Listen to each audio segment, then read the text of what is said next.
नमस्कार। जनादेश कर्नाटक चुनाव में आप सभी दर्शकों का एक बार फिर से बहुत बहुत स्वागत है। मैं हूं असीम मिश्रा और मेरे साथ है मेरे सहयोगी आंचल। नमस्कार। शुक्रिया असीम।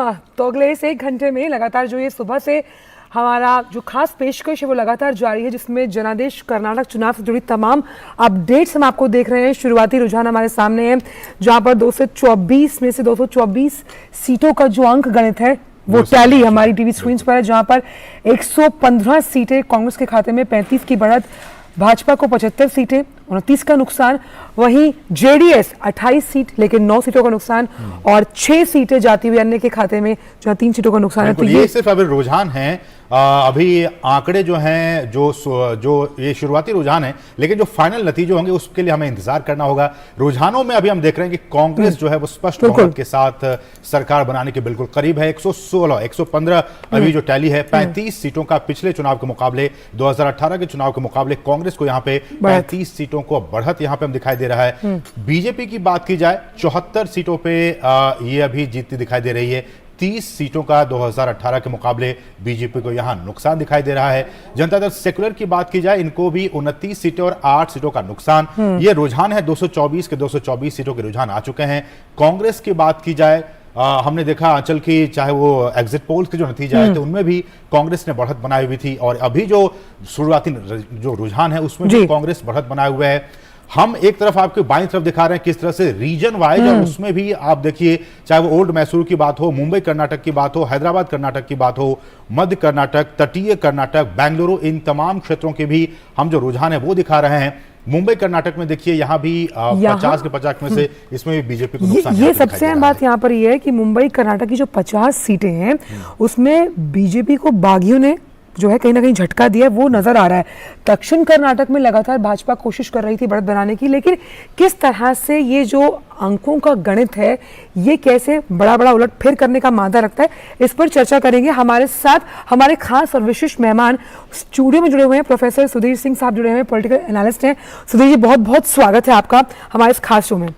पहला सवाल, और हमारे साथ जुड़ी हुई हैं चारू पग्या, बीजेपी स्पोक्स पर्सन के तौर पर। चारू जी, आपका भी बहुत बहुत स्वागत है इस खास शो में। चारू से एक सवाल ले ले। चारू जी, आपका स्वागत है इस कार्यक्रम में। और जैसा कि अभी तक जो रुझान आ रहे हैं उसमें आपके हिसाब से कुछ संतोषप्रद नहीं है, क्योंकि जो 74 सीटों पर और 30 सीटों का नुकसान दिखाई दे रहा है बीजेपी को, कांग्रेस स्पष्ट बहुमत के साथ 115 सीटों पर आगे चल रही है। आपकी पहली प्रतिक्रिया? जी, आप जिन रुझानों की बात कर रहे हैं ये केवल वो ही हैं, केवल रुझान हैं। अभी गिनती के 12 से 13 राउंड अभी बाकी हैं। 60% वोट अभी खुले ही नहीं है, गिनती हुई नहीं है, और 50 से अधिक सीटों पर भारतीय जनता पार्टी के जो दावेदार हैं वो 500 से कम वोटों से आगे पीछे चल रहे हैं। तो ये सारी संख्या वो है जो अगले 5 मिनट 10 मिनट में कभी भी बदल सकती हैं। तो मैं यही कहना चाहूंगी कि थोड़ा और इंतजार करें, शाम होते होते यहाँ पर अच्छी ही खबर आएगी, मुझे इस बात का पूरा यकीन है। देखिए, कांग्रेस ने अच्छा कैंपेन चलाया, ये बात हमें पहले से ही मालूम थी, लेकिन उस अच्छे कैंपेन को भी जिस तरीके से ये क्लीन स्वीप समझ रहे थे, कोई क्लीन स्वीप तो नहीं है। और उसके बाद कांग्रेस पार्टी ने अपनी इस कैंपेन में बदनामी भी बहुत कमाई है, बहुत बदनामी कमाई है। तो हम इंतजार करते हैं जब तक ये 60% वोट गिने ना जाएं। मुझे लगता है जल्दबाजी होगी किसी तरफ की कुछ भी बात कहना। जो गैप है 73 और 116 का, वो कुछ ज्यादा है चारू जी। और बदनामी की बात अगर आप करिए तो वो तो खैर चारू जी, आरोप प्रत्यारोप का दौर तो चलता ही है ना। अगर जी नहीं, आरोप प्रत्यारोप की बात नहीं है यहाँ पर, अपमान करने की बात है, यहाँ पर चुनावी हिंदू बन जाने की बात है। लेकिन आप जिस गैप की बात कर रहे हैं, मैंने आपको बताया 50 से अधिक सीटों पे 500 की संख्या से वोट आगे पीछे चल रहे हैं, केवल 500, और 50 सीटें बहुत होती हैं किसी भी चुनाव का रुख बदलने के लिए। लेकिन जो मुंबई कर्नाटक के जो रुझान आ रहे हैं उसमें भी देखिए, कांग्रेस बढ़त 27 सीटों पर और बीजेपी को नुकसान 19 सीटों के आसपास है। ये वो इलाके थे पिछले चुनाव में चारू जी जहां की बीजेपी 30 सीटें जीत कर आई थी, लेकिन इस बार नुकसान होता दिखाई दे रहा है मुंबई कर्नाटक में। जी, ये मुंबई कर्नाटक के रुझान मैं भी अभी स्क्रीन पर अपने सामने में देख रही हूँ, लेकिन ये मैं वापस वही कहूंगी, जब 6 राउंड गिनती के हुए हैं, 12-13 राउंड गिनती के बाकी हैं, तो हम थोड़ा इंतजार करें। जी, चलिए सुधीर जी जो हमारे साथ जुड़े हुए हैं उनसे एक प्रतिक्रिया लेते हैं। सुधीर जी, लगातार जब हमने एग्जिट पोल्स देखे उसमें कई एग्जिट पोल्स में ऐसा था कि त्रिशंकु की तरफ जाती हुई जो एग्जिट पोल्स है वो बता रही थी, लेकिन अभी जो तस्वीर है उसमें कांग्रेस को बढ़त है। मैं आपसे जानना चाहती हूँ खास तौर पे ये जो आंकड़ा है जहाँ 31 सीटों का नुकसान हुआ है बीजेपी को, अभी जो शुरुआती रुझान है, और 38 की बढ़त नजर आ रही है कांग्रेस को, ये जो आंकड़ा है ये किस ओर इशारा करता है? कौन सा ऐसा वोट बैंक है जो शिफ्ट हुआ है?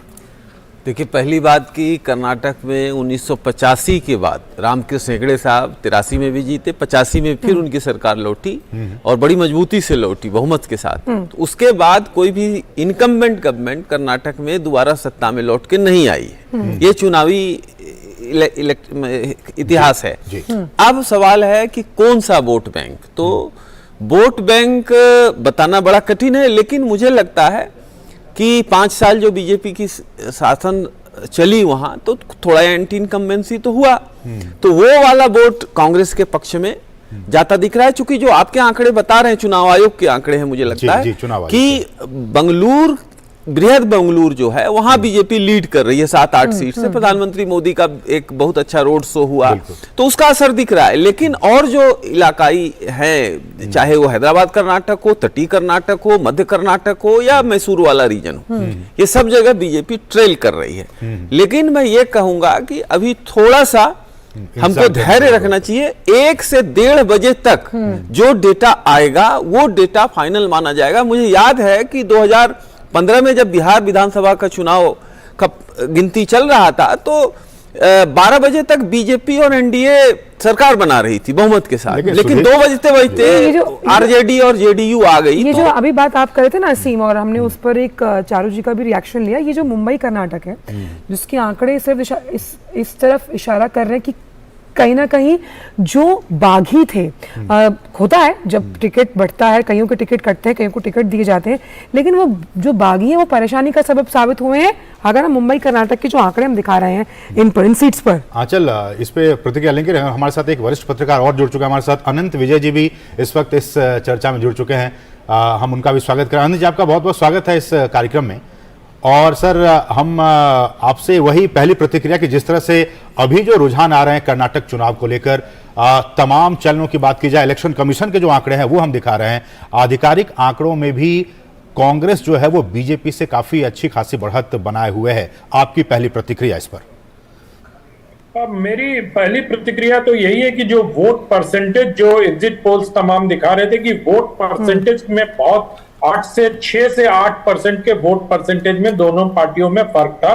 कांग्रेस पार्टी को सभी जो एजेंसियां थी वो 6 से 8% वोट ज्यादा दे रहे, वोट शेयर उनका ज्यादा था। तो अगर इतना वोट शेयर अधिक है तो मुझे लगता है कि अगर इतना अंतर है तो वो दिखेगा, आपको सीटों में भी दिखेगा। लेकिन मुझे जैसे अभी एक कह रहे थे तटीय कर्नाटक में अगर भारतीय जनता पार्टी ट्रेल कर रही है, मुझे लगता नहीं है कि तटीय कर्नाटक में भारतीय जनता पार्टी ट्रेल कर रही होगी, क्योंकि तटीय कर्नाटक जो है भारतीय जनता पार्टी का बहुत ही स्ट्रांग होल्ड है।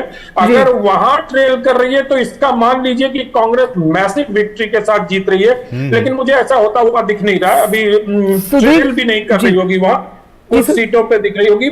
मैसूर में कर रही होगी, मुंबई कर्नाटक में बहुत ही कांटे की टक्कर होगी, बेंगलोर में भारतीय जनता पार्टी आगे चल रही होगी। जो आपके ये दिखाई भी दे रहा है साइड में, आपके जो ग्राफिक्स चल रहे हैं उसमें मध्य कर्नाटक में निश्चित तौर पर कांग्रेस बहुत आगे चल रही होगी। तो मेरा ये जो मुझे लगता है कि कांग्रेस पार्टी को इस बार मुस्लिम मतदाताओं ने स्ट्रेटेजिकली वोटिंग की है। खासतौर पर बजरंगबली वाले एपिसोड के बाद उनको लगा कि एक ऐसी पार्टी को वोट देना चाहिए जो जीतने की स्थिति में हो, तो उसका नुकसान जेडीएस को होगा और उसका फायदा कांग्रेस पार्टी को होगा। जी आनंद जी, ये जो बात आप कह रहे हैं ना जेडीएस को लेकर, इस पर सुधीर जी का टिकट। सुधीर जी, जेडीएस लगातार दावा करती रही कि भाई हम पहले किंग मेकर हैं, फिर हम किंग की भूमिका में, लेकिन अभी जो हम तस्वीर देख पा रहे हैं 29 सीटें जिसमें 8 का नुकसान है, क्या लगता है जो भावनात्मक अपील की गई देवेगौड़ा साहब द्वारा, कहीं ना कहीं पार्टी आंतरिक कलह, परिवारवाद के दंश को झेल रही थी, उन्होंने पंचरत्न नाम का जो मैनिफेस्टो भी जारी किया, उसका उतना असर नहीं दिख रहा है? देखिए, जेडीएस का जो प्रभाव क्षेत्र है वो मैसूर के आसपास के 8-10 जिलों में है। बिल्कुल। और शेष कर्नाटक में जेडीएस एक सिंबॉलिकली प्रेजेंट है। कहीं ये पार्टी से टूट के आ गए, वो पार्टी से टूट के आ गए तो वो गलती से जीत जाते हैं।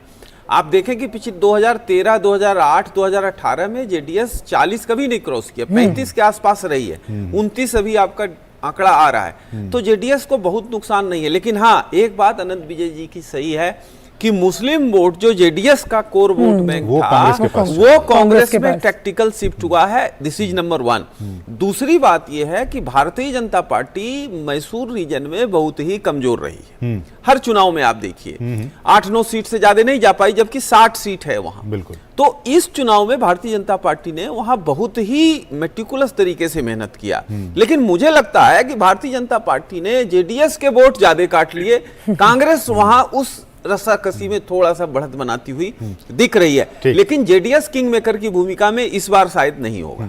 लेकिन अनंत सर, मैं आपसे ये जानना चाहूंगा कि जिस बात का जिक्र आप दोनों ही कर रहे हैं कि जनता दल सेक्युलर को जो वोटें जाया करती थी वो इस बार के चुनाव में वहां से वो वोट बैंक छिटक कर अब कांग्रेस के पास चली गई, इसके पीछे कारण आप क्या मानते हैं? क्योंकि जिस तरह से पूरे चुनाव में बहुत सारे मुद्दे बीजेपी की तरफ से उठाए गए, क्या वो मुद्दे बीजेपी के लिए उतने फायदेमंद नहीं साबित हुए? क्या आपका यह आकलन रहेगा? मुझे लगता है असीम जी की ये रिवर्स पोलराइजेशन हो गया इस बार जी। जो मुद्दे थे उसका असर पता नहीं आने, अभी थोड़ी जल्दबाजी होगी इस पर कोई निर्णयात्मक टिप्पणी करने में, क्योंकि अभी जब वोट परसेंटेज हमारे सामने आ जाएगा तो हम उसको देख के उसका विश्लेषण कर पाएंगे। लेकिन कई सारी चीजें बीजेपी के पक्ष में नहीं रही, जैसे कोई ऐसा मजबूत नेतृत्व भारतीय जनता पार्टी वहां अपने स्थानीय स्तर पर नहीं दे पाई। बसवराज बोम्मई को लेकर जो भारतीय जनता पार्टी के कोर कार्यकर्ता थे उनको बहुत ज्यादा भरोसा उन पर नहीं हो पाया। आपको लगता है आनंद जी की जो लिंगायत समुदाय के जो अपने वोट बैंक थे वो भी छिटक गए हैं बीजेपी से? मैं असीम जी, मैं बस अगला उसी पर आ रहा था कि ये भी देखने वाली बात होगी कि लिंगायत का सिरा कितना बीजेपी के साथ जुड़ा रहा। क्योंकि देखिए एक बड़ी दिलचस्प सी बात दिखाई दे रही कि जगदीश शेट्टार जी, जो भारतीय जनता पार्टी ने जिनको 2013 में मुख्यमंत्री का ये अपना चेहरा बनाया था और उनको इस बार टिकट नहीं मिला तो वो पार्टी छोड़कर चले गए, तो 7-8 हजार वोटों से पीछे चल रहे हैं भारतीय जनता पार्टी के कैंडिडेट से। तो ये अगर संकेत है तो ये तो ऐसा लगता है कि लिंगायत भारतीय जनता पार्टी के साथ जुड़े हुए हैं। तो ये अभी जब वोटों के रीजन वाइज आंकड़े आपके पास आएंगे, जब हम उसका विश्लेषण करेंगे तो हमें लगेगा कि मुस्लिम मतदाता कितने प्रतिशत कांग्रेस के साथ गए, कितने जेडीएस के साथ गए, और लिंगायत। लेकिन आजकल जो खबर आ रही है उत्तर प्रदेश से, अनंत सर, कितना बीजेपी के साथ? अनंत सर, जो अच्छी खबर बीजेपी के लिए आ रही है वो यूपी से आ रही है। हाँ बिल्कुल, उत्तर प्रदेश निकाय चुनाव की अगर हम बात करें साफ तौर पे आनंद जी, तो यहाँ पर बीजेपी साफ तौर पर कहीं ना कहीं कह सकते क्लीन स्वीप के साथ आगे बढ़ती हुई। हालांकि अभी भी वहां पर जो मतगणना उसका दौर जारी है। भाजपा के पास 84, सपा 52, बसपा 17, कांग्रेस 9 और अन्य 8। आनंद जी, इस बार पहली बार देखा गया कि जो छोटे मुद्दे जिसके लिए निकाय चुनाव जाने जाते हैं, पानी की समस्या है, नाली बनवाना, उससे ऊपर उठ के जो लॉ एंड ऑर्डर का मुद्दा है वो प्रखर तौर पर नजर आया। हमने रोड शोज में भी देखा, हमने जनता को उस लिहाज से लगातार, जनता ने जब वोटिंग भी की और हमने लगातार दिखाया भी, तो लोगों ने कहा कि हमने कहीं ना कहीं मुद्दों पर वोट किया है। ये कितना बड़ा पैराडाइम शिफ्ट आप मानते हैं, खास तौर पर नगर निकाय चुनाव को लेकर? देखिए, नगर निकाय चुनाव के आंकड़े बहुत ही दिलचस्प हैं। यहाँ महाराज जी का स्ट्राइक रेट 100% है। अगर नगर निगम के मेयरों में देखें तो सारे जगह पे बीजेपी जीत रहे हैं, कहीं कोई आगे नहीं है, सब जगह 0-0-0-0 है। कांग्रेस तो खैर चलिए, कांग्रेस का उत्तर प्रदेश में अब कोई अस्तित्व तो बचा नहीं। मैंने पहली बार अपने इलाके में कांग्रेस का कोई झंडा भी नहीं देखा मतदान के दिन, भले मुझे वो दिखाई दिए बूथ पर, लेकिन भारतीय वो समाजवादी पार्टी और बहुजन समाज पार्टी दोनों का भी खाता नहीं खुला है।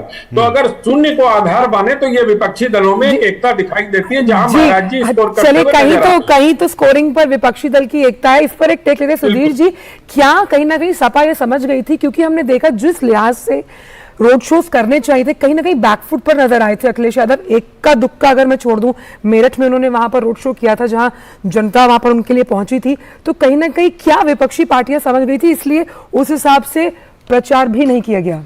देखिए 2022 के विधानसभा चुनाव के बाद उत्तर प्रदेश में ये स्पष्ट हो गया है कि महाराज जी का एक पर्सनालिटी कल्ट बहुत आगे बढ़ गया है जी। गुड गवर्नेंस के साथ साथ उद्योग लगे हैं और जीरो टॉलरेंस जो क्रिमिनल के खिलाफ उनकी नीति रही है, जनता को उसका अपार समर्थन है। खास करके नगर निकाय के जो अभी परिणाम आ रहे हैं वो इस बात के द्योतक हैं, क्योंकि शहरों में पोलराइजेशन भी अच्छा होता है और वोट परसेंट भी थोड़ा सा अच्छा गिरता है। इसके बावजूद सपा कोई भी अच्छा प्रदर्शन नहीं कर पाई, बसपा भी नहीं कर पाई। तो स्पष्ट है कि महाराज जी के लिए एक स्पष्ट जनादेश है, क्योंकि महाराज के नेतृत्व में जिस तरह से उत्तर प्रदेश का विकास हो रहा है जनता उससे संतुष्ट है और ये नगर निकाय के चुनाव उसको परिलक्षित कर रहे हैं। बिल्कुल। और विकास, जब प्रधानमंत्री कहते हैं कि हमारा विजन, हमारा मकसद, हमारा मोटो सिर्फ और सिर्फ विकास ही है, हम किसी विकास के मामले में किसी के साथ भेदभाव नहीं करते हैं और यही सच्चा सेक्युलरिज्म है। अभी हमने कल सुना प्रधानमंत्री को। हमारे साथ हमारे सहयोगी आशुतोष शुक्ला भी इस वक्त लखनऊ से जुड़ चुके हैं। तो आशुतोष, जब प्रधानमंत्री इस बात का जिक्र करते हैं कि हमारा, आशुतोष साहब में सुन पा रहे हैं? बिल्कुल सुन रहे हैं आसिम। आशुतोष, जो अभी तक जो आंकड़े निकल कर आए हैं यूपी नगर निकाय चुनाव को लेकर, वो बीजेपी के लिए बहुत ही खुशी की बात है कि वहां से एक तरफ जब कर्नाटक से चीजें अभी तक जो आंकड़े आए हैं वो बीजेपी के लिए उतने खुशी के आंकड़े नहीं हैं, लेकिन यूपी चुनाव से जो आंकड़े निकल कर आ रहे हैं वो बीजेपी के लिए कहीं ना कहीं संतुष्टि की बात है। क्या विकास, और जब हम कहते हैं ग्राउंड जीरो के लेवल पर जब जो आपके वोटर्स हैं वो वोट दिए हैं, ये सुशासन और विकास की जो परिपाटी रही है बीजेपी, उसको परिलक्षित करती है और भाजपा और जो लोग हैं वो उसके साथ हैं? बिल्कुल असीम, आपको हम आपके प्रश्न का उत्तर भी देंगे, लेकिन ये जो अभी इस वक्त तक जो रुझान है, उन रुझानों की अगर हम बात करें तो जो नगर निगम है, 17 नगर निगम है, 17 नगर निगम की सभी सीटों पर भारतीय जनता पार्टी के मेयर के कैंडिडेट जो है वो आगे हैं। इसके अलावा नगर पंचायत की जो है 544 सीटें हैं, जिनमें से 170 सीटों के रुझान मिले हैं, जिनमें से 84 पर भारतीय जनता पार्टी, 52 पर समाजवादी पार्टी, बीएसपी को भी 17 सीटों पर और कांग्रेस 9 सीटों पर जो है अपनी बढ़त बनाए हुए है।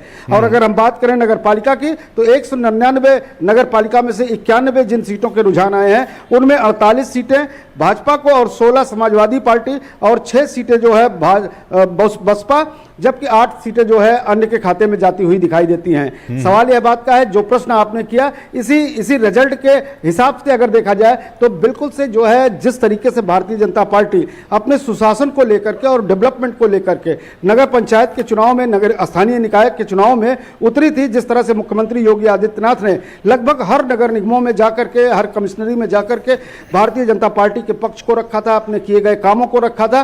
लेकिन उसके अंदर भी एक अंतर्निहित बात है कि जब ये स्थानीय निकाय के चुनाव शुरू हुए थे उसी वक्त प्रयागराज में जो भी माफियाओं को लेकर के वहां पर एक घटना हुई, उन सब को लेकर के भी शहरों में अपराध एक बड़ा मुद्दा था और इस अपराध और अपराधियों को खत्म करने में सरकार का जो कदम था, कहीं न कहीं विकास के अतिरिक्त जनता ने जो है सुशासन के इस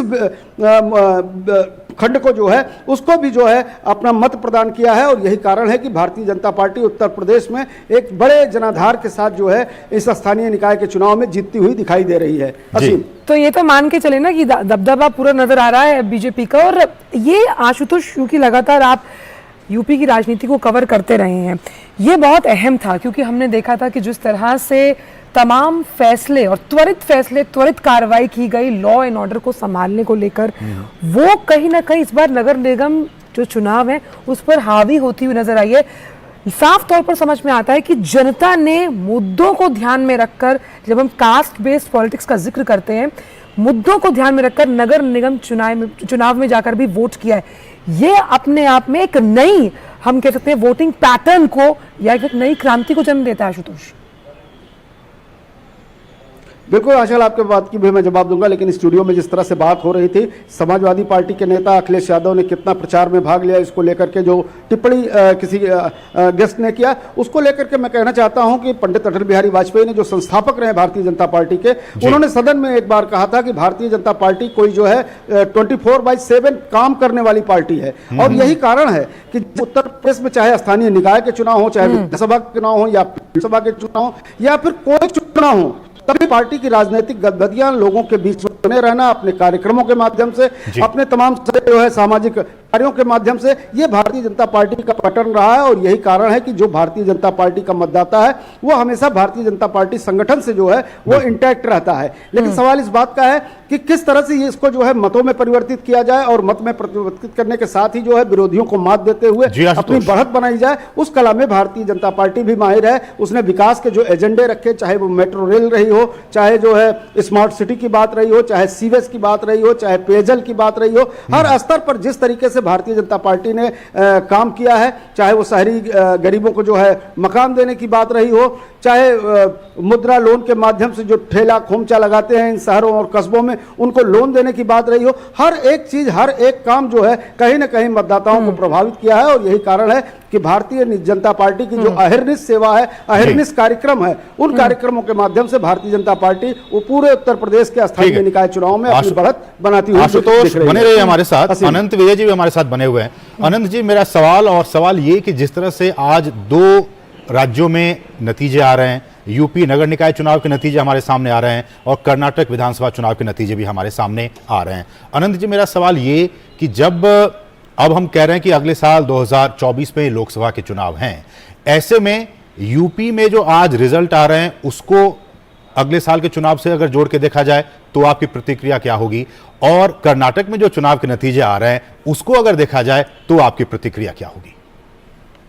देखिए, यूपी का टेक अवे सिर्फ यही है कि क्षेत्रीय नेतृत्व को भारतीय जनता पार्टी को मजबूत करना पड़ेगा।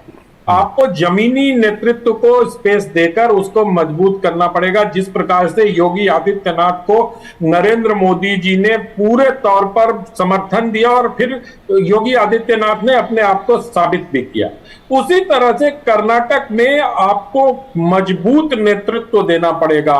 बासवराज बोम्मई भारतीय जनता पार्टी के कार्यकर्ताओं को स्वीकार नहीं मतलब अपनी स्वीकार्यता वहां स्थापित नहीं कर पाए एक नेता के तौर पर, और जिस प्रकार से उनके शासनकाल में एक के बाद एक गलतियां हुई, कभी पत्रकारों को मिठाई भेज दिया, कभी किसी को कुछ कह दिया, तो वो जो नेतृत्व की एक हनक होती है ना, वो हनक वहां हमें लैकिंग दिखाई दिया।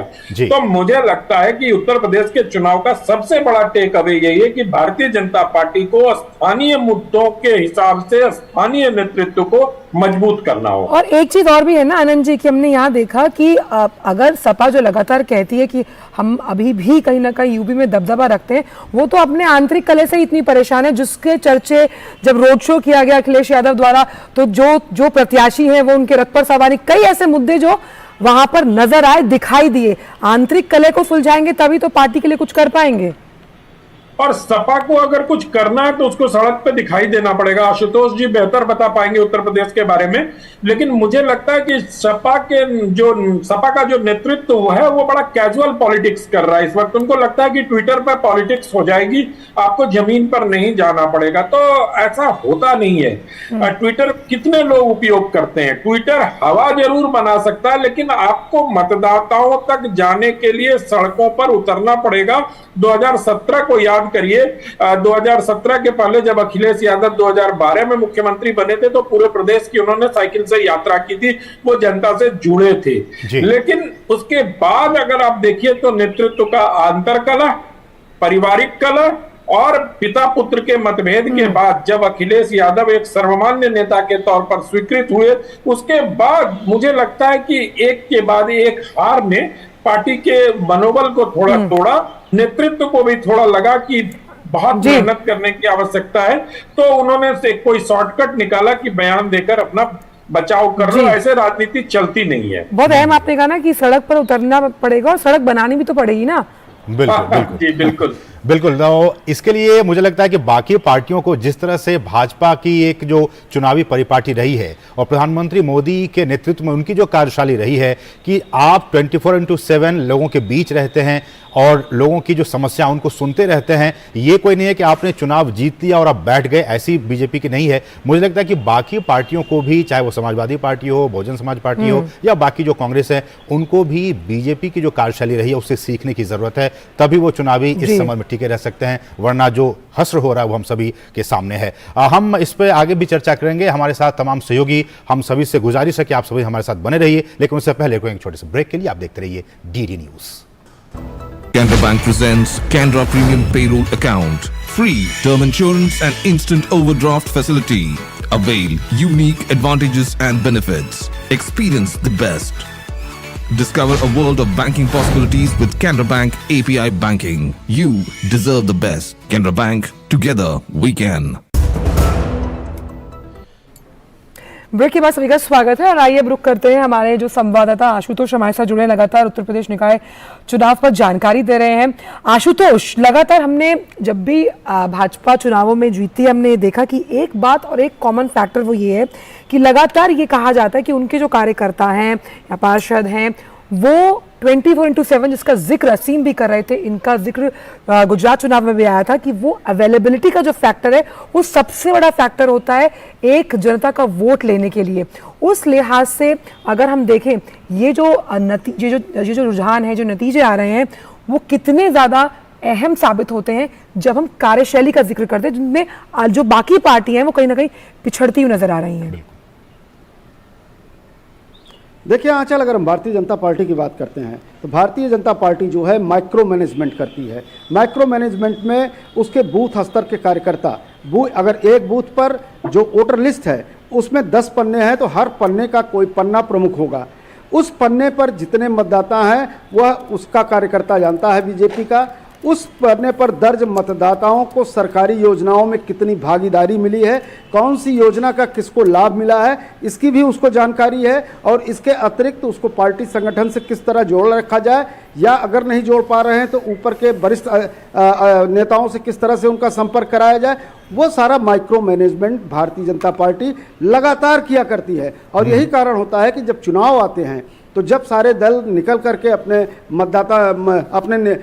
तमाम सारे उम्मीदवारों पर विचार कर रहे होते हैं या रैलियों पर विचार कर रहे होते हैं तो भारतीय जनता पार्टी उन चुनावों से बहुत पहले ही आगे निकल चुकी होती है। और यही कारण है कि अपने तमाम सारे कार्यक्रमों और योजनाओं को लेकर के वह जनता के बीच में आसानी से पहुंच जाती है। जनता ने देखा कि शासन किस तरह से किया जाता है, अराजकता, गुंडागर्दी, माफियावाद, जो अभी माफिया के खिलाफ एक्शन लेना पड़ रहा है तो माफिया पैदा कहां से हुआ, किसने किया? ये 15 सालों में माफिया एकदम मजबूत होके खड़े हो गए। तो योगी जी के नेतृत्व में जो डबल इंजन की सरकार उत्तर प्रदेश में 2017 से लगातार चल रही है उसने इन चीजों पर नियंत्रण किया। माइक्रो मैनेजमेंट का उसमें योगदान है क्योंकि बूथ स्तर पर लोगों को बूथ पर लाना, वोट कराना भी एक बहुत बड़ी बात होती है और उसमें भाजपा के कार्यकर्ता कभी विराम ही नहीं देते हैं, लगातार काम करते रहते हैं। तो वो भी एक बड़ा फैक्टर रहा।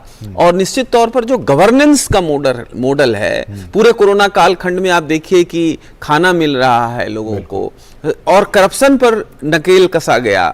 उसके बाद मुख्यमंत्री की छवि ऐसी है कि मुख्यमंत्री को कोई सोच नहीं सकता कि कोई गलत काम मुख्यमंत्री कार्यालय से होगा। तो ये छवि पूरे जनता में है और जनता इन चीजों पर खड़ी है।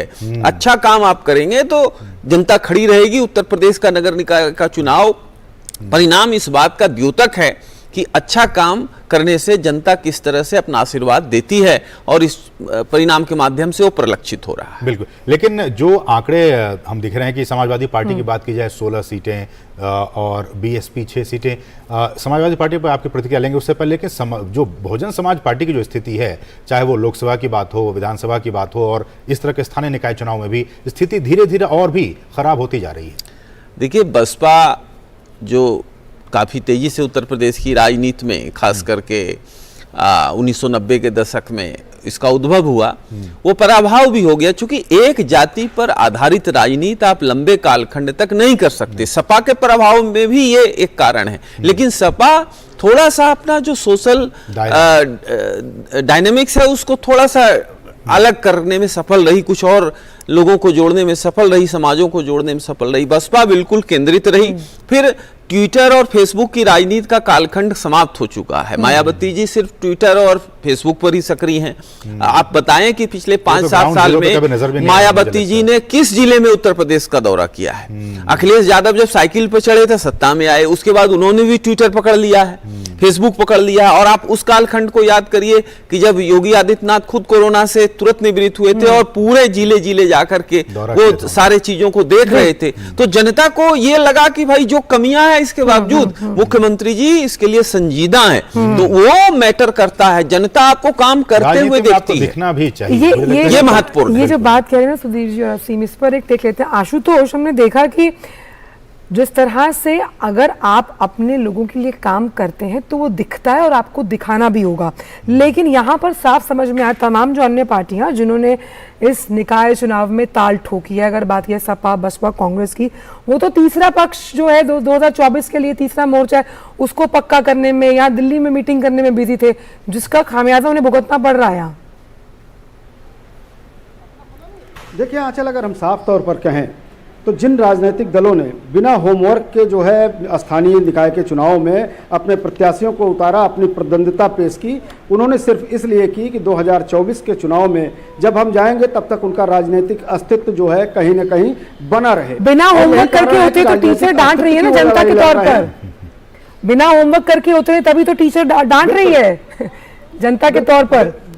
बिल्कुल टीचर डांट रहे, बिल्कुल आंचल, टीचर डांट ही नहीं रही है बल्कि मार रही है, जिसमें आंसू भी नहीं इनके निकल रहे हैं। और बिना होमवर्क करके उतरने का 2024 के लिए आप एक बड़ा गठबंधन बनाना चाहते हैं, उसके लिए तमाम सारे प्रयास कर रहे हैं, लेकिन उसमें भी मतदाता यही स्थानीय निकाय वाले होंगे या ग्राम पंचायतों वाले होंगे, मतदाता तो यही रहने हैं। लेकिन भारतीय जनता पार्टी अगर वर्चस्व की लड़ाई लड़ रही है तो संपूर्ण विपक्ष केवल अपने अस्तित्व की लड़ाई लड़ रहा है। दोनों की लड़ाइयों में बड़ा फर्क है और दोनों जनता में, एक जनता के बीच में लगातार बना हुआ है, एक ट्विटर हैंडल कर रहा है, एक व्हाट्सएप और फेसबुक चला रहा है।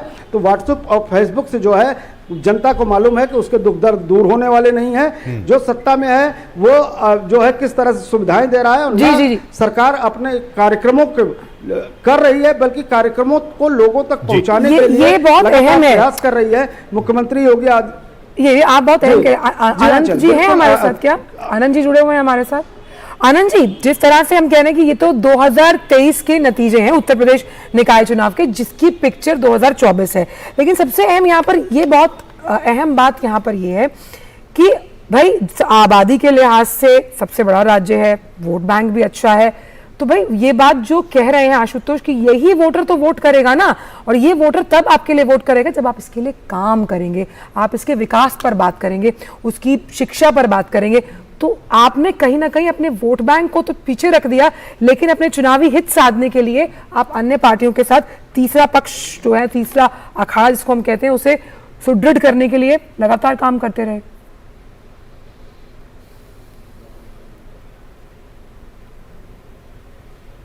सर आपकी आवाज म्यूट है सर। जो आंचल, मैंने अनम्यूट कर लिया। मैं ये कह रहा हूं कि जो वोटर उत्तर प्रदेश में वोट देंगे 2024 के चुनाव में, कर्नाटक के वोटर भी यही वोटर वोट करेंगे 2024 के चुनाव में। तो हमें कर्नाटक को भी नहीं भूलना चाहिए। कर्नाटक में भारतीय जनता पार्टी ने जो गलतियां की हैं उस पर बहुत गहरे आत्ममंथन की आवश्यकता है पार्टी को। मुझे लगता है कि आपस में एक दूसरे को पता नहीं उसको निपटाना कहेंगे या क्या कहेंगे, कोई शब्द ठीक नहीं है, लेकिन जिस प्रकार से वहां पर स्थानीय मजबूत नेताओं को साइडलाइन किया गया, अरविंद जैसे नेताओं को उनके खिलाफ अभियान चलाकर रखा गया, उनकी पत्नी को टिकट दिया गया, या टिकट देने में जिस प्रकार की देरी हुई। आमतौर पर आप देखिए कि भारतीय जनता पार्टी में जो सेंट्रल इलेक्शन कमीशन की मीटिंग होती है उसी दिन या अगले दिन टिकटों की घोषणा कर दी जाती है, लेकिन इस बार क्या हुआ, 5-6 दिन डिले हुआ, टिकट बहुत लंबे समय तक फंसे रहे। तो इस प्रकार की अगर चीजें किसी भी राज्य में होंगी तो भारतीय जनता पार्टी को इसके बारे में आत्ममंथन करना पड़ेगा और मुझे लगता है कि बड़ी गहराई से सोचना पड़ेगा। उत्तर प्रदेश में सारी चीजें एकदम सेट लाइन पर चली और वहां पर लिंगायत की हम बात कर रहे हैं, येदियुरप्पा जी को बहुत अंतिम समय में अमित शाह जी ने और प्रधानमंत्री जी ने महत्व देना प्रारंभ किया। उसके पहले येदियुरप्पा जी की स्थिति देखिए, क्या वहां येदियुरप्पा जी से बड़ा सिद्धारमैया बात कह रहे थे, तो इसका मतलब ये जो आनंद जी, सिद्धारमैया ने कहा था कि कहीं ना कहीं येदियुरप्पा को हाशिए पर छोड़ा गया, लेकिन येदियुरप्पा हमेशा से जो तमाम चुनावी जनसभाएं हुई उसमें कहते रहे और लगातार ये बात करते रहे। तो जिस चूक की आप बात कर रहे हैं उस पर चर्चा और विश्लेषण होना तो जरूरी है। मैं आंचल यही कह रहा हूं कि येदुरप्पा जी को अगर शुरू से उनको अगर ठीक तरीके से पार्टी उपयोग करती तो लिंगायत वोट जिस प्रकार से सेक्टार चुनाव हारते हुए नजर आ रहे हैं, इससे स्पष्ट है कि लिंगायत पूरी तौर से पार्टी से विमुख नहीं हुए। लेकिन आप कई अवसरों पर येदुरप्पा को देखिए कि उनके साथ आनंद जी, मैं इस पे आऊंगा, इस विषय पे आऊंगा। आनंद जी, जब अपने सबसे मजबूत नेता को, सबसे दमदार नेता को अनंत विजय अगर जी इस प्रकार से हाशिए पे डालेगी तो बहुत दिक्कत होगी। और ऐसे कई सारे उदाहरण भारतीय जनता पार्टी के सामने हैं जहां भारतीय जनता पार्टी ने अपने ही नेताओं को लेकिन अभी तो उत्तर प्रदेश निकाय चुनाव का जनादेश बहुत अहम है हमारे लिए। मैं ये चाह रहा था, मैं इस पे टिप्पणी सुधीर सिंह सर का भी चाहूंगा, लेकिन अनंत जी आपके पास मैं आ रहा हूं। एक इस पे टिप्पणी कि जो नतीजे यूपी चुनाव में अभी आ रहे हैं, नगर निकाय चुनाव में अभी जो नतीजे आ रहे हैं, क्या 2024 में जो लोकसभा के चुनाव होने वाले हैं उसके लिहाज से लिटमस टेस्ट इसको माना जाए? ये जो फिगर्स आ रहे हैं, क्या इसको उसके प्रतिबिंब के तौर पर समझा जाए 2024 के चुनाव को लेकर? ये कहना अभी जल्दबाजी हो गया सीन, क्योंकि बीजेपी ने अपना परफॉर्मेंस थोड़ा ही बेहतर किया है। 17 में से 15 पिछली बार भी उनके पास थे। पिछली बार भी नगर निगम में समाजवादी पार्टी की सीटें 0 थी, 2 बीएसपी के पास थी।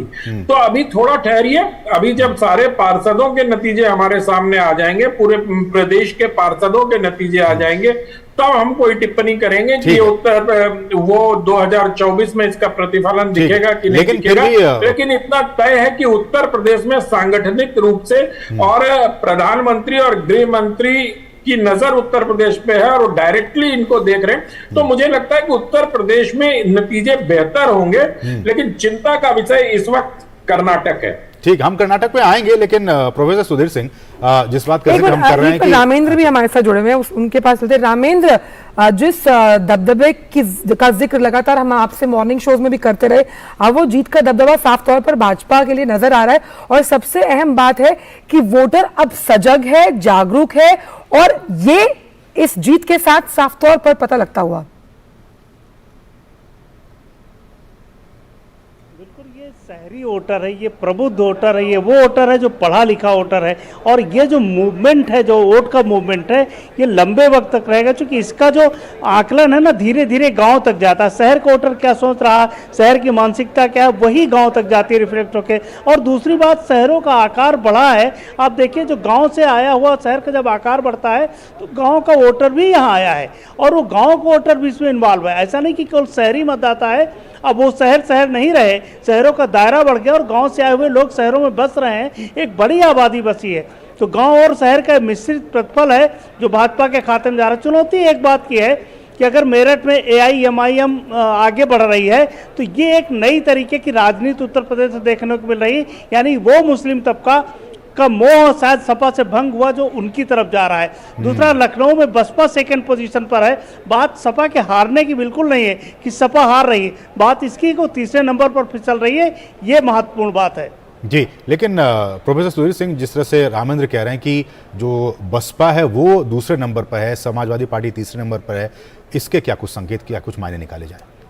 देखिए, ये शहरों में मुस्लिम वोट जो बीजेपी के आमतौर पर पक्ष में नहीं जाते, वो किधर को गए हैं वो डिपेंड करता है। मेरठ में आप देख रहे हैं कि AIM, लखनऊ में बसपा है, तो बसपा के आगे बढ़ने का जो उनका एक दलित वोट बैंक है, उसके साथ मुस्लिम अगर टैक्टिकल वोट जहां जहां गया है तो वो संघर्ष में आगे दिख रहे हैं, और सपा को वो डिजर्ट करके जा रहे हैं, तो टैक्टिकल वोट हो रही है। बट आपने थोड़ा सा एक सवाल उठाया था 2024 के चुनाव परिणाम क्या होंगे, तो ये अभी साल भर आगे है। लेकिन 2019 के लोकसभा चुनाव में सपा और बसपा ने अलायंस किया था, ये बड़ा स्पष्ट है।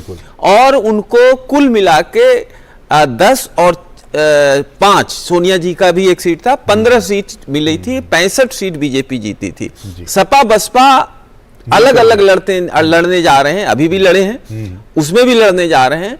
मैं मानता हूं कि नगर निकाय का चुनाव का एक अपना स्थानीय मतलब है, थोड़ा सा संकेत हम ले सकते हैं। लेकिन आज की जो स्थिति है उसमें भारतीय जनता पार्टी को उत्तर प्रदेश में प्रचंड बढ़त हासिल है। वो लोकसभा का चुनाव जो 2024 में लंबित है उसमें स्पष्ट तौर पर दिखेगा, क्योंकि कोई भी अलायंस, अब नीतीश कुमार का दौरा लखनऊ हुआ, नीतीश कुमार अखिलेश से मिले लेकिन मायावती से नहीं मिले, ये आप देखिए, तो कहीं ना कहीं मायावती को माइनस करके ये चल रहे हैं। तो मायावती को आप माइनस करेंगे, और बात है कि मायावती हारती नहीं है, लेकिन 10-12% वोट तो उनके जेब में आज भी है, तो उसके बगैर तो कमजोर होगा, तो वो फायदा भी भारतीय जनता पार्टी को उत्तर प्रदेश में लेकिन मेरा सवाल ये है प्रोफेसर सुधीर सिंह की, ये जो नतीजे, जो आंकड़े इस वक्त आ रहे हैं या जो नतीजे हमारे सामने होंगे, उन नतीजों के आधार पर यूपी में बीजेपी को एक बार फिर से अपनी नीतियों पर रिविजिट करने का एक मौका मिलेगा 2024 के लिहाज से भी और यूपी के लिहाज से भी।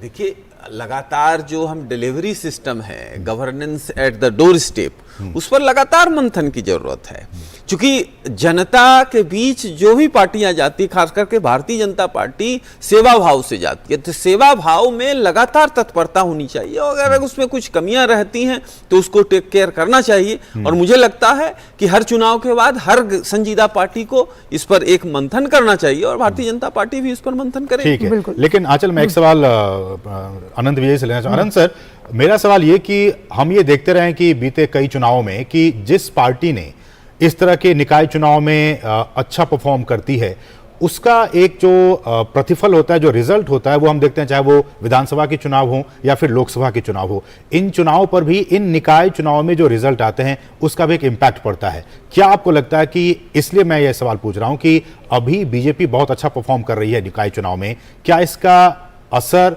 अगले साल होने वाले लोकसभा चुनाव पर भी हम देख सकते हैं?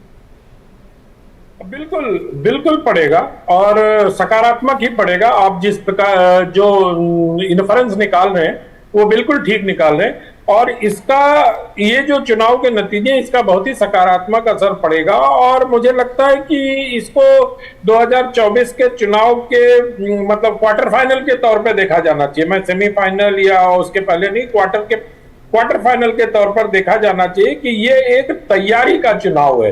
हर दलों को अपनी अपनी शक्ति के आकलन का चुनाव होता है। नगर निकाय चुनाव होते हैं, या नगर निगम के चुनाव होते हैं, या स्थानीय निकाय के चुनाव होते हैं, ये सब अपनी शक्ति का या अपने समर्थन के आकलन करने का चुनाव होता है। तो अगर भारतीय जनता पार्टी को उत्तर प्रदेश में जिस प्रकार से समस्त 17 नगर निगमों में उनके मेयर प्रत्याशी आगे चल रहे हैं और जीत की ओर उन्मुख हैं, तो मुझे लगता है कि ये एक अच्छा संकेत है। और शहरों में भारतीय जनता पार्टी का तो पहले से ही दबदबा रहा है, ऐसा माना जाता रहा, और 2 सीट जो बसपा के पास थी उसको भी भारतीय जनता पार्टी ने छीन लिया है। तो इससे ये लगता है कि आने वाले दिनों में 2024 में जो चुनाव होंगे वो उत्तर प्रदेश में कम से कम अगर माना जाए तो एक तरफा होंगे, क्योंकि उत्तर प्रदेश में प्रधानमंत्री का चुनाव क्षेत्र भी है, इसकी बहुत बड़ी।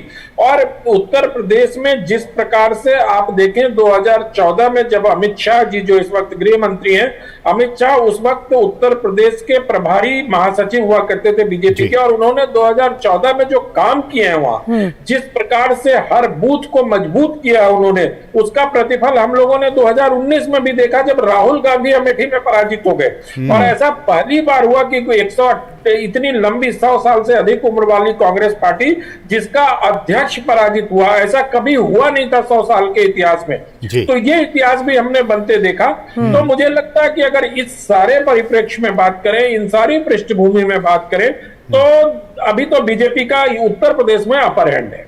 ठीक है, चलिए, और इस पर लगातार हम चर्चा कर रहे हैं कि उत्तर प्रदेश निकाय चुनाव में किस तरह से भाजपा का दबदबा है, लेकिन हम ब्रेक पर जाएंगे। ब्रेक से आने के बाद रामेंद्र समझेंगे कि वहां की जनता के आचार विचार और वोटिंग पैटर्न में किस तरह का बदलाव देखा जा रहा है। लेकिन फिलहाल वक्त एक छोटे से ब्रेक का है। Canara Bank presents Canara Premium Payroll Account. Free term insurance and instant overdraft facility. Avail unique advantages and benefits. Experience the best. Discover a world of banking possibilities with Canara Bank API Banking. You deserve the best. Canara Bank, together we can. Break के बाद सभी का स्वागत। उत्तर प्रदेश निकाय चुनाव पर जिस तरह से भाजपा का दबदबा कायम है उस पर हम लगातार चर्चा कर रहे हैं। रामेंद्र हमारे साथ जुड़ गए। रामेंद्र, जब निकाय चुनाव या फिर यूपी चुनाव की बात होती है तो सपा के आजम खान का जिक्र जरूर आता है, लेकिन लगातार जो मैं आंकड़े देख पा रही हूँ उसमें साफ तौर पर उनके परिवार को झटका मिलता हुआ नजर आ रहा है। यहाँ पर जो स्वार सीट है उसमें वो पिछड़ते हुए नजर आ रहे हैं। और एक बहुत ही हम कहते हैं अनूठी चीज वो ये है कि ये जो तमाम पार्टियां जो चुनावी ताल ठोक रही थी जिसमें बीजेपी दबदबा कायम करती हुई, इसमें सपा और कांग्रेस की अगर बात की जाए तो सपा तीसरे नंबर पर पिछड़ती हुई। देखिए, अगर इसको उत्तर प्रदेश की राजनीति को पीछे से देखें तो 6 साल पहले के राजनीति से देखें, जो ये दल आए थे ये अपने परिवारों के पोषण के लिए आए थे। ये उत्तर प्रदेश की जनता को तब महसूस हुआ जब योगी आदित्यनाथ सत्ता में आए और नरेंद्र मोदी सत्ता में आए। ये लगा कि जो कर रहे हैं वो जनता के लिए है, अपने परिवार के लिए नहीं करना है, अपने लिए नहीं करना है। तो वो जो दौर देखा जिन लोगों ने, उन्होंने उससे किनारा किया है। इसलिए पिछली विधानसभा में भी, लोकसभा में भी और स्थानीय निकाय के जो चुनाव हो उसमें भी दिख रहा। दूसरी बात है कि भ्रष्टाचार के खिलाफ कार्रवाई लगातार जारी, चाहे जितना बड़ा व्यक्ति रहा हो, चाहे जितना बड़ा प्रशासनिक अधिकारी रहा हो, अगर उसने भ्रष्टाचार किया और उसमें इन्वॉल्व रहा है तो उसके खिलाफ कार्रवाई। कई IAS और IPS जेल गए हैं, कई बड़े मंत्री जेल गए हैं। तो ये जो चीजें हैं वो जनता देखती है। दूसरा जो क्रियान्वयन है, जो योजनाओं का क्रियान्वयन है, राशन आपको घर में मिलेगा एक स्थान से दूसरे स्थान पे, तो वो सारा एडवांटेज इन वोट के रूप में दिख रहा है अभी तक। ठीक है, लेकिन अनंत सर, मेरा सवाल आपसे ये है कि जिस तरह से इस बार नगर निकाय चुनाव में बीजेपी की तरफ से आक्रामक चुनाव किया गया, खुद सीएम जगह जगह गए, चुनावी रैलियां की। अयोध्या की बात की जाए, अयोध्या में उन्होंने चुनावी रैली की। गोरखपुर जो कि उनका निवासी क्षेत्र है वहां उन्होंने रैली की। बनारस में भी चुनावी रैली की, दो चुनावी रैली की। बनारस हम जानते हैं कि प्रधानमंत्री मोदी का जो संसदीय क्षेत्र है, इसके मायने क्या कुछ निकाले जाए? क्योंकि हम अयोध्या की बात करते हैं, अयोध्या में राम मंदिर का मुद्दा है और वहां पे बहुत ही जोर शोर से वहां पे मंदिर के निर्माण का काम चल रहा है। गोरखपुर खुद वहां से सीएम आते हैं। बनारस में दो चुनावी रैलियां, वहां से पीएम सांसद हैं। इसके क्या कुछ मतलब और क्या कुछ संकेत निकाले जाए? क्योंकि बीजेपी का बहुत कुछ जो है स्टेक वो दांव पर है। देखिए, आपने 3 ऐसी जगहों के नाम लिए जहां पर कि भारतीय जनता पार्टी और उसके नेतृत्व का स्टेक बहुत बड़ा है। जी, आपने काशी का नाम लिया। काशी में प्रधानमंत्री वहां में लोकसभा का प्रतिनिधित्व करते हैं। अगर वहां भारतीय जनता पार्टी नहीं जीत पाती है तो विपक्ष को एक मुद्दा मिलता है कि प्रधानमंत्री की लोकप्रियता उनके चुनाव क्षेत्र में कम हो रहा है। लिहाजा वहां तो योगी आदित्यनाथ जी को पूरा जोर लगाना ही था और लिहाजा इसलिए वहां उन्होंने ये की। गोरखपुर मुख्यमंत्री का गृह क्षेत्र है। मुख्यमंत्री चूंकि अभी चुनाव नहीं लड़ रहे हैं इसलिए, लेकिन उनको वहां अपना होल्ड दिखाना बहुत ही जरूरी है कि उन पर भी ये भरोसा लोगों का रहे कि मुख्यमंत्री के साथ जन समर्थन जबरदस्त है। ये रही दूसरी बात। तीसरी बात जो सबसे महत्वपूर्ण है वो है अयोध्या नगर निगम की। अयोध्या नगर निगम में लगातार भारतीय जनता पार्टी के कार्यकर्ता उसको कह रहे हैं कि राम मंदिर के दर्शन आपको जनवरी में शुरू हो जाएंगे और मंदिर वहां बन जाएगा 2024। और अगर राम की नगरी में जहां मंदिर निर्माण हो रहा है वहां पर अगर भारतीय जनता पार्टी के उम्मीदवार पराजित हो जाते हैं तो ये बड़ी ऐसी एक विकट स्थिति उत्पन्न हो जाएगी जहां लोग ये विपक्ष को एक ये मुद्दा मिल जाएगा कि प्रभु श्री राम ने भारतीय जनता पार्टी को छोड़ दिया। लिहाजा वहां देखिए वहां 1 सेकंड और लूंगा आपका, वहां बहुत सावधानी बरती गई। वहां के जो पहले के मेयर थे उपाध्याय, मिस्टर उपाध्याय जिनको पिंटू उपाध्याय कहते थे लोग, वहां उनका टिकट काट कर वहां से गिरीशपति त्रिपाठी को टिकट इस वजह से दिया गया कि पिंटू उपाध्याय जी पर मंदिर के निर्माण के जमीन के समय के कुछ आरोप प्रत्यारोप उन पर लगे और किसी प्रकार का कोई रिस्क नहीं लेते हुए भारतीय जनता पार्टी ने कुछ साल पहले कांग्रेस से आए हुए गिरीशपति त्रिपाठी को वहां अपना उम्मीदवार बनाया। गिरीशपति त्रिपाठी जी JNU में पढ़े लिखे हैं, बहुत स्वच्छ छवि के आदमी हैं, बहुत समझदार हैं अच्छी हिंदी अंग्रेजी बोलते हैं, व्यक्तित्व अच्छा है, जी। तो उनको उन्होंने वहां पर उम्मीदवार बनाया और उसका सकारात्मक परिणाम हमें दिख रहा है। ठीक है सर, हमारे साथ बने रहिए, हमारे साथ समय की कमी है। बीजेपी का स्टेक बहुत हाई था। अनंत सर बने रहिए। हम एक इसी पे एक प्रतिक्रिया आंचल सुधीर सर से ले रहे थे। सुधीर सर, आपकी प्रतिक्रिया बहुत कुछ स्टेक पे, जैसा कि अनंत सर कह रहे हैं कि चाहे प्रधानमंत्री मोदी की एक इमेज की बात हो वाराणसी से, योगी के खुद गोरखपुर से, और चूंकि अयोध्या का जो राम मंदिर है, अयोध्या में एक रैली, चुनावी रैली। देखिए, उत्तर प्रदेश में डबल इंजन की सरकार है। मोदी जी वहाँ सांसद हैं, योगी जी मुख्यमंत्री हैं।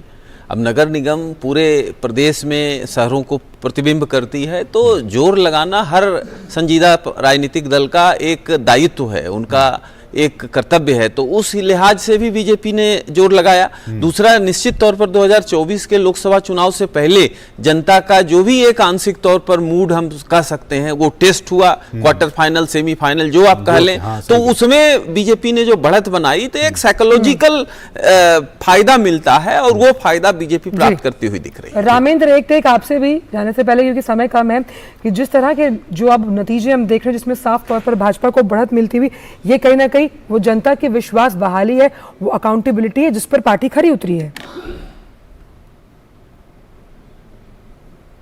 बिल्कुल आप सही कह रहे हैं, लेकिन देखिए, जब जातिवाद टूटता है तो सांस्कृतिक राष्ट्रवाद का उदय होता है। उत्तर प्रदेश की राजनीति में जो जातिवाद था वो टूट चुका है, ये इसका परिणाम है। तो जाहिर है कि जो योजनाएं हैं, जो क्रियान्वयन है, जो सरकार की छवि है और जो टूटता जातिवाद है, वो इस परिणाम में बदल रहा है। आप इस पूरे परिणाम को अगर देखें तो तीनों चीजें आपको देखने को मिलेगी। बिल्कुल। एक आखिरी टिप्पणी आनंद सर आपसे, कि योगी जब चुनावी भाषण दे रहे थे उन्होंने कहा कि डबल इंजन की सरकार तो आपने बना दी, अब ट्रिपल इंजन की भी सरकार बना के दिखाइए।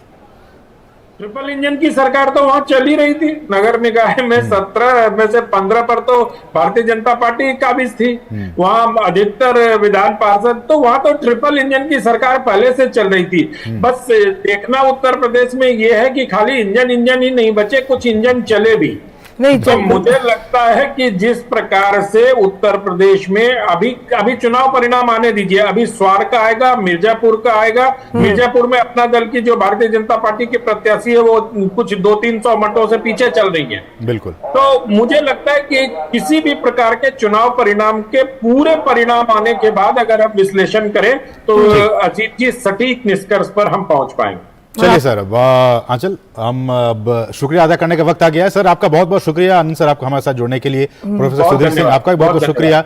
और रामेंद्र, आपका भी बहुत बहुत शुक्रिया इन तमाम ताज़ा अपडेट्स को ग्राउंड जीरो से हम तक पहुंचाने के लिए।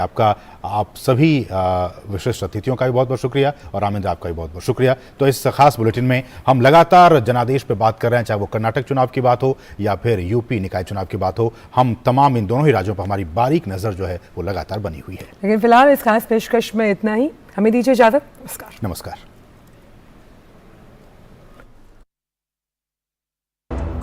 Canara Bank presents Canara Premium Payroll Account. Free term insurance.